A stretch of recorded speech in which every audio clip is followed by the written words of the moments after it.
So generally, our technologists in Amnesty's security lab will analyze everything they can find about the attack. So that includes the infrastructure used by the company, so domains, in particular servers, and hopefully the spyware itself. And then from that, the technologists will look at traces that they can find on the phone that will prove an attack.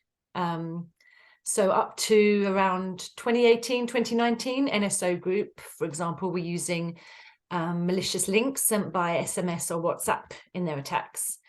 So that would mean that if the user clicked, those links would attempt to exploit the mobile device of the victim and install the spyware. So to track this, Amnesty Security Lab, my colleagues found a way to identify all those different domains used in that case by NSO Group, and then extracted the SMS and other messages from activists, human rights defenders, or journalists' phone to look for these same domains, to try and match them up.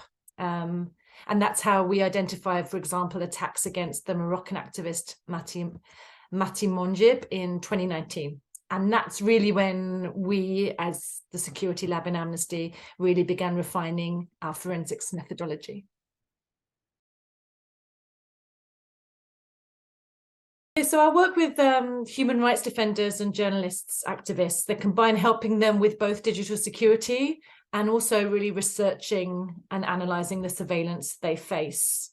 And in both cases, what's really important and necessary is to understand the threats that they face.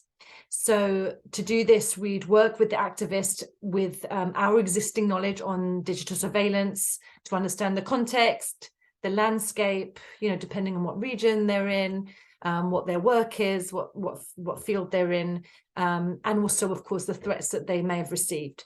So based on that, we would be in a position to help them increase their digital security to be better protected against these threats. We would recommend that people keep their phone updated, enable lockdown mode if that applies, and other security mitigations where possible. But of course, in cases of zero-click spyware, it's very difficult to keep yourself protected.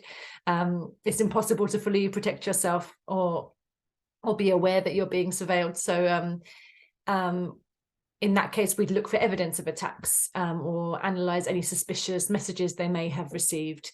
Amnesty has an open email address, so that reaches our technologists, directly reaches our security lab. So people will email if they have doubts, suspicions, or worries that they may, if they have reason to believe they may have been targeted, they'll email our security lab, and then from there our technologists will take it further, start a direct dialogue with the HRDs or journalists, anyone in civil society really, and take it from there in terms of potentially analysing their device, and sort of diagnosing, I guess, their digital security